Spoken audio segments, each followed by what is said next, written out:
મર્યાદાની કથા છે શ્રીમદ ભાગવત કથા. શ્રીમદ ભાગવત કથા મર્યાદાની છે. ગગો વરઘોડે ચડ્યો હોય ને તો મેરે યાર કી શાદી હે, એમાં માએ નાચે ને બાપે નાચે. એ યાર નથી, આ તારો દીકરો છે. પછી દીકરો એ 10 વર્ષ થાય ને એટલે યાર બનીને ઊભો રહે, હાલ હાલતો થા. શું કરીએ છીએ આપણે? શું કરીએ છીએ આપણે?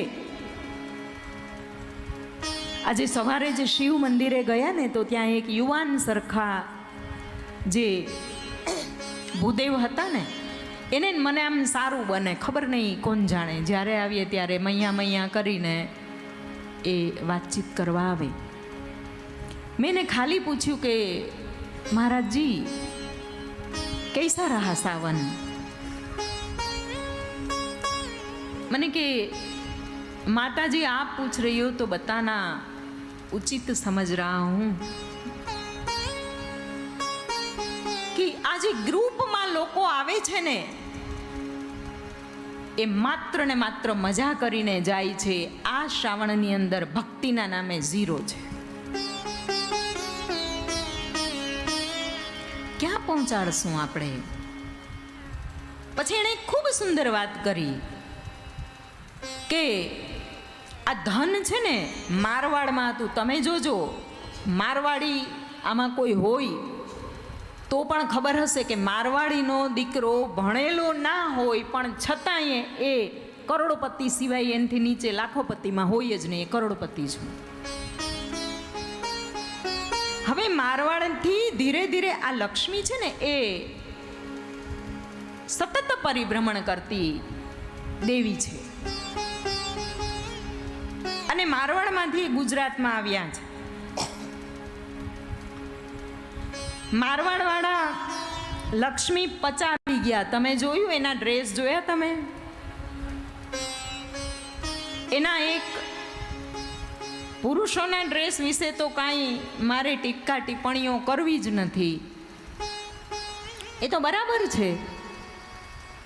પરિવર્તન તો બધું શક્તિઓમાં જ આવે છે. એમના તમે ડ્રેસ જોજો મારવાડી સ્ત્રીઓના. હજી એ કોઈ પણ પર્વ હોય તો અહીંયા ઓલું મોટું હોય ને ગનગોરનું વ્રત હોય તો એના એવા સરસ ટ્રેડિશનલ ડ્રેસ હોય. આપણે ક્યાં પહોંચ્યા છીએ? આ તો સાવ સાચું કહું તમને કે મને જો કોઈક 5, 7 કે 10 જણા આમાંથી સાથ આપે ને, સમર્થ વ્યક્તિઓ, સમર્થ એટલે આર્થિક દ્રષ્ટિએ વાત નથી કરતી, પણ જેમણે ખરેખર આ સમાજમાં કાંઈક પોતાના વિચારોનું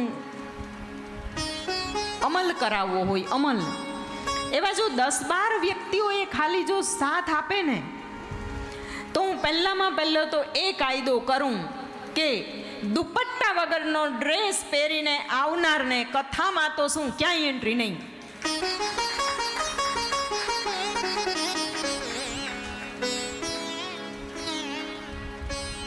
સમુદ્ર વસને દેવી પર્વતે સ્તન મંડલી વિષ્ણુ પત્ની નમસ્તુભ્યમ પાદ સ્પર્શ ક્ષમસ્વ મે.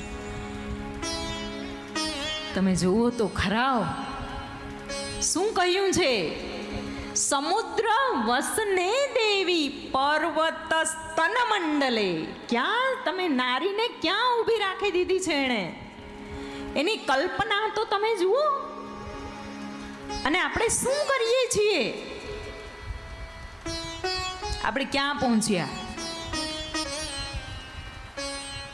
એ જ મહારાજ શ્રી સાથે વાત થતી હતી કે એ લક્ષ્મી છે ને હવે ત્યાંથી પછી મહારાષ્ટ્ર આવે, અને મહારાષ્ટ્ર એટલે ફિલ્મ ઇન્ડસ્ટ્રીઝ. ગુજરાતનો પૈસો જ્યારથી ગુજરાતમાં આવ્યો છે ને એટલે આપણે ફિલ્મ ઇન્ડસ્ટ્રીઝની બહુ નકલો કરીએ છીએ. બધી જ ફેશનો સૌથી પહેલી મહારાષ્ટ્રમાંથી સીધી ક્યાં આવે? આવે જ છે ગુજરાતમાં. બધી ફેશનો ત્યાં આવે. કઈ એવી બ્રાન્ડ છે સબ્યાસાચીથી લઈ, ખબર છે ને કોઈકને? આમાં ઘણાને ખબર હશે સબ્યાસાચી શું છે. એવી બધી ડિઝાઇનો ત્યાં આવે, આપણે રૂપિયા ક્યાં નાખીએ છીએ? મેરે યાર કી શાદી હેમાં મહોત્સવો મુખ્ય બની ગયા છે, દેખાડો મુખ્ય બની ગયો છે.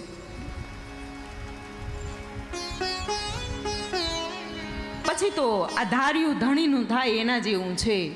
એક બેન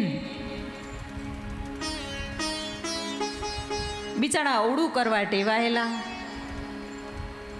જો યાદ રાખજો, આપણે હજી આ મહોત્સવોમાં આવી રીતના તણાઈ જશું ને તો આપણી લક્ષ્મી હવે ફિલ્મ ઇન્ડસ્ટ્રીઝ તરફ છે, મહારાષ્ટ્રમાં જવાની છે. આપણે મટકી ફોડ, પહેલાં તો ગણપતિ ક્યાંય ના બેસતા, ખાલી મહારાષ્ટ્રમાં જે એક પરંપરા શરૂ થઈ હતી ખાલી, એ તો કંઈક કયા કારણોસર થઈ હતી એ તો કોઈને ખબર જ નથી. કે જ્યારે અંગ્રેજોએ આપણી વાણી સ્વતંત્રતા છીનવી લીધી હતી, આપણે એકત્ર નહોતા થઈ શકતા, તો ધર્મના નામે આપણે ભેગા થઈ અને ચળવળની શરૂઆત કરી હતી, આંદોલનોની શરૂઆત કરી. અત્યારે તો નાકે નાકે ગણપતિ બેસે. અમદાવાદમાં છેલ્લા 10 વર્ષમાં નાકે નાકે ગણપતિ બેસી જાય. આપણે ગણપતિજીના વિરોધી નથી, આપણે પણ છેલ્લા દિવસે ગણેશ ચતુર્થી છે, આપણે સુંદર અહીંયા પણ ભગવાનને ભજવાના છીએ, પણ કાંઈક હદ હોય. અને પછી ભગવાન એનું ધાર્યું કરી જ લે છે. આજે બધા કલેશ, દૂષણો, આ બધું છે ને, મને તો ક્યાંક ક્યાંક એવું લાગે છે કે હોઈએ સોઈ જો રામ રચ રાખા. આપણા કર્મનું જ ફળ છે આ બધું. અને રામ કેવું રચીને રાખે કે એક બેન એવા અવડા થયું એવું કે એમના સાસુનું નિધન થયું, અને સાસુનું નિધન થયું એટલે પહેલાંની પરંપરામાં 12 માસીસા નાખવાના આવે, એટલે 12 વખત એનું શ્રાદ્ધ નાખે, પિંડ તર્પણ કરીને બ્રાહ્મણોને જમાડે. હવે તો 12 એક સાથે નાખી દે. આ તો શું છે કે આ બધું થોડુંક શાસ્ત્ર ભણ્યા હોય એટલે વળી ડીપમાં ખબર હોય. એટલે પહેલું આવ્યું તો ભાઈ એટલે એમના પતિદેવે કહ્યું કે આપણે પહેલો માસીસો નાખવાનો થાય છે, નથી નાખવો. તો કે પણ માણસ શું કહેશે, આપણે એમ કે થોડાક બ્રાહ્મણ જમાડવા પડે ને, એક જ જમાડો, એવા ઊંધા. તો કે હવે એને 100 રૂપિયા દક્ષિણા, તો કે 100 નહીં, 1 રૂપિયો જ આપો. તો કે હવે આ છે બાના અસ્થિ, એને લઈને એમ કે આપણે ગંગાએ જવું પડશે, ગંગાએ નહીં, ગટરમાં નાખો. હવે પહેલામાં આવી ઘટનાઓ બની એટલે બીજામાં આ ભાઈ પાછા હોશિયાર. બેનો તમે એવું ના સમજતા કે તમે જ હોશિયાર છો. આ ભાઈએ બીજો માસીસો આવ્યો ને એટલે 2 દિવસ પહેલા શરૂ કર્યો, માહીઓ આવ્યો પણ નાખવો નથી. ઓલા બેન કે કેમ નાખવો છે? તો કે તો આપણે એક આ બાજુવાળા બ્રાહ્મણ સિવાય કોઈને કેવું નથી. તો કે 10 ને જમાડવા છે. 10 આવ્યા. તો કે હવે આટલું બધું કર્યું, દક્ષિણા તો પુગાય એમ જ નથી, દેવી જ નથી. કેમ નથી દેવી? મારી પાસે છે. 100 રૂપિયા બધાને દક્ષિણા દીધી. કે હવે આ અસ્થિ છે ને એને ક્યાંય વિસર્જન કે હવે કરવા જ નથી, ઘરમાં જ ભલે પડાય, નહીં હરિદ્વાર જવું છે કે એનું ઊંધું જ કરે. એટલે હરિદ્વાર આવ્યા, વિસર્જન કર્યું. હવે ગંગામાં ડૂબકી ના મારતી હો તું, એમ કે ના, ગંગામાં ડૂબકી મારવી છે, ધરાર ગંગામાં હવે ભાઈએ સાચું કીધું, ગંગામાં ડૂબકી મારવા ગયા. સાકળ પકડીને ડૂબકી. એ તું પડી જાઈશ, તું ડૂબી જાઈશ, સાકર ના છોડતી, છોડીશ.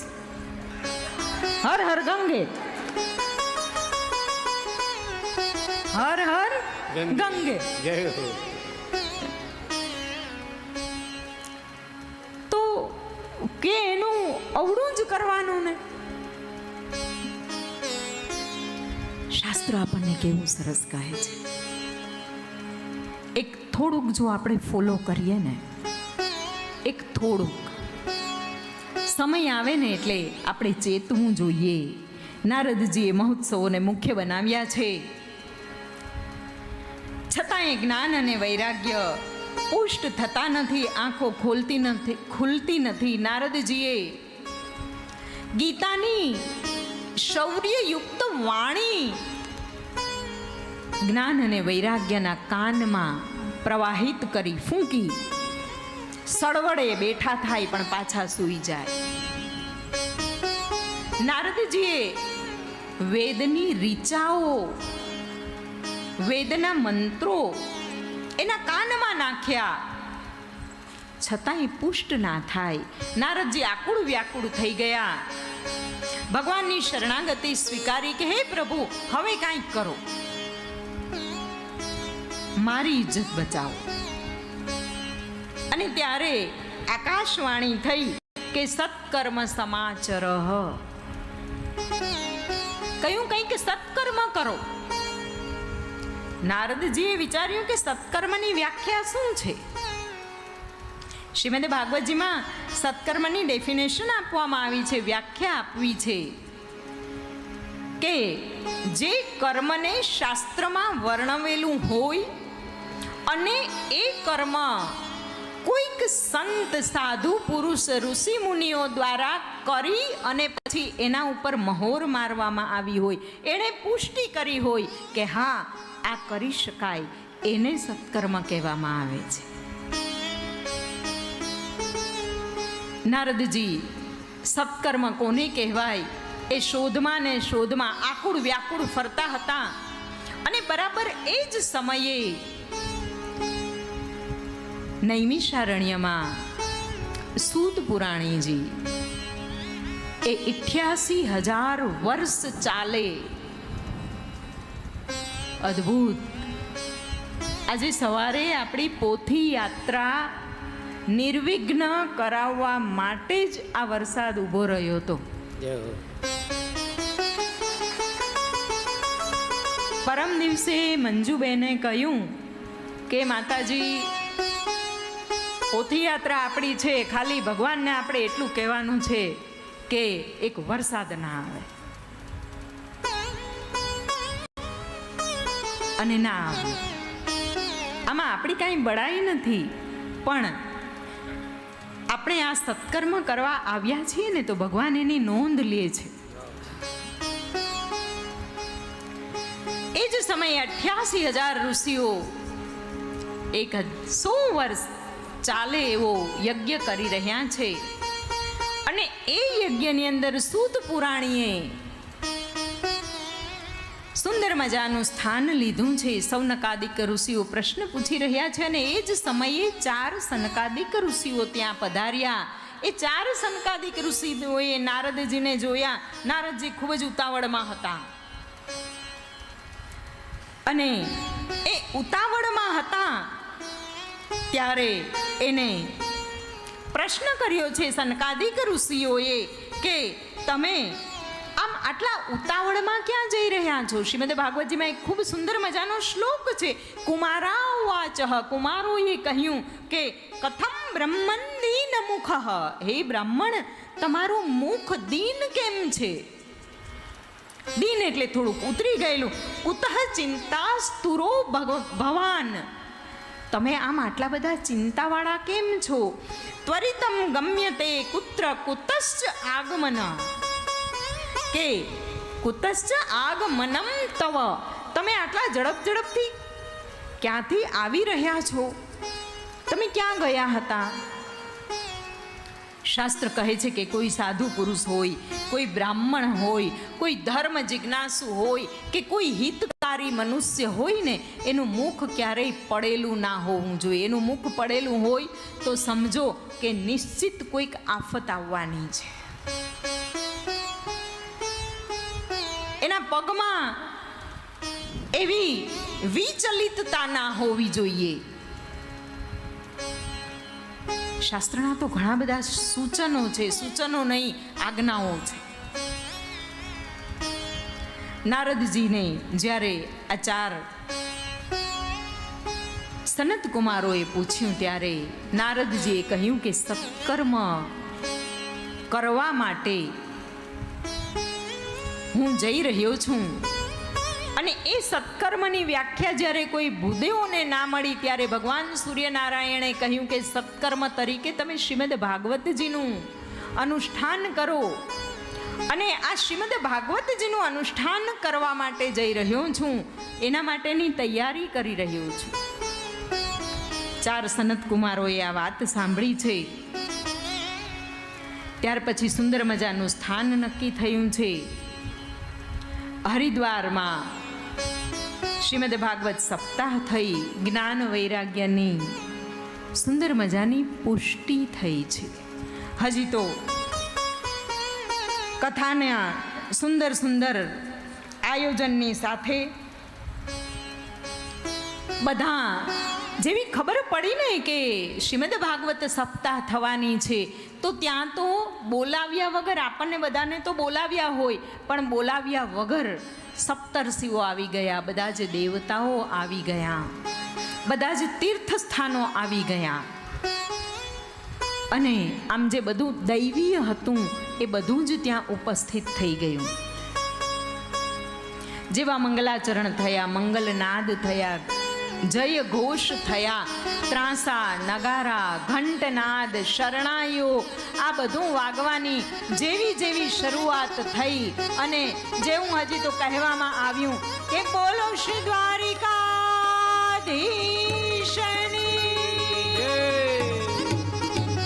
મંગલનાદ થયા. ત્યાં તો ભક્તિ દેવી પોતાના બંને જ્ઞાન અને વૈરાગ્ય નામના પુત્રોને લઈ અને દોડતા દોડતા કથા મંડપમાં આવ્યા. નારદજીને પૂછ્યું છે કે મારું સ્થાન બતાવો. દરેક જગ્યાએ બધા બેસી ગયા હતા. નારદજીને સ્થાન પૂછ્યું છે ત્યારે નારદજીએ ભક્તિ દેવીને ભાગવત કથાની અંદર બિરાજેલા શ્રોતાઓના હૃદયમાં એનું સ્થાન આપ્યું છે. બધાની હૃદયની અંદર આ કથામાં જેવા આવીએ ને એટલે આપણું હૃદય આમ ભક્તિથી ગદગદ થઈ જાય, પુષ્ટ થઈ જાય ને. અને જ્ઞાન અને વૈરાગ્ય એ પણ જાગૃત થઈ જાય. પણ આપણી છે ને જ્ઞાન અને વૈરાગ્ય ઉપર થોડીક પકડ ઓછી છે. પકડ ઓછી હોવાને લીધે શું થાય છે કે જેવો આ કથા મંડપ છોડીએ એટલે ભક્તિ ઉપર આપણી પકડ છે. કેમ કે દર શ્રાવણ મહિનામાં ભક્તિ, આસો મહિનામાં ભક્તિ, ચૈત્ર મહિનામાં ભક્તિ, આપણા તહેવારો, વાર તહેવારે આપણી ભક્તિ હોય છે. શ્રાવણ મહિનામાં કેળા લઈને જઈએ, ઓલા નાના નાના 10 રૂપિયા ડઝનવાળા, કંટોલના ચોખાની ઢગલીઓ કરી આવીએ, ફાટેલી બધી નોટ ચિલ્લર બધું નીકળી જાય શ્રાવણ મહિનામાં. એટલે આપણી ભક્તિમાં થોડીક પકડ ખરી. પણ જ્ઞાન વૈરાગ્યનું એવું થાય કે જેવા બહાર નીકળીએ ને એટલે આપણું જ્ઞાન વૈરાગ્ય ભૂલાઈ જાય.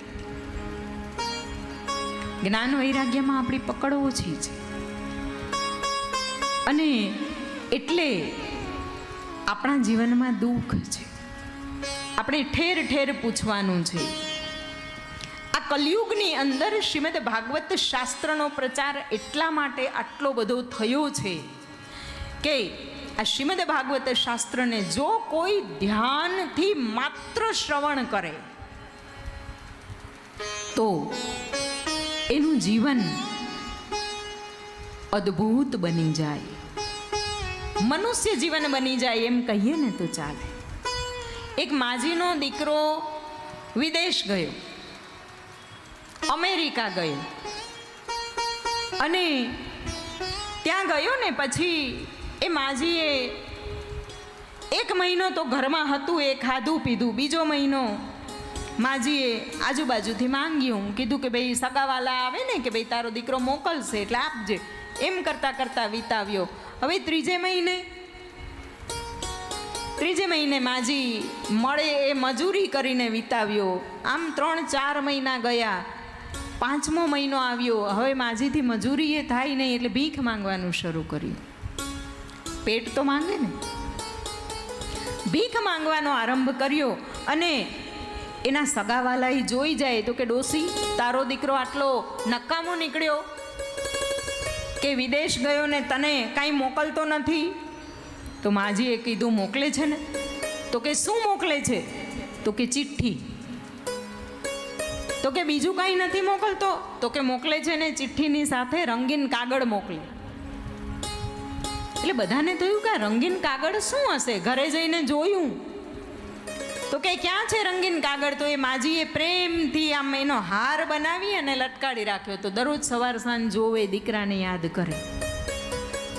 આ બધાએ જોયું ને જઈને, તો એ રંગીન કાગળ ડ્રાફ્ટ હતા. 10-10 હજારના એ ડ્રાફ્ટ હતા કે એને જો એ જઈને પોસ્ટ ઓફિસમાં, બેંકમાં જાય તો એને પૈસા મળે. પણ આ માજીને ખબર નહોતી અને એટલે ભીખ માંગતા હતા. આ દુનિયામાં, જગતમાં આપણું એવું જ થાય છે. આપણી પાસે રામાયણ છે, મહાભારત છે, આપણી પાસે વેદ છે, ઉપનિષદ છે, પુરાણ છે, આટલા બધા શાસ્ત્રો છે, આપણી પાસે વેદાંત છે, અને છતાંય આપણે ભીખ માંગીએ છીએ.